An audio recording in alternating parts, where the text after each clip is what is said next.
От уявімо собі, що кожен умовний водій фури має мати здібності стрілецької зброї, володіння і той же дробовик для того, щоб вміти збити FPV-дрон, який буде над ним летіти. Фермери на Херсонщині до цього природньо прийшли.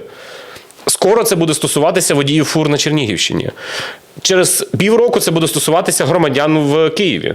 Умовно кажучи, я не знаю, я не лякаю зараз, але ти розумієш, до чого я веду? Я розумію. Це до мілітарної організації країни, і нам треба до цього рухатися.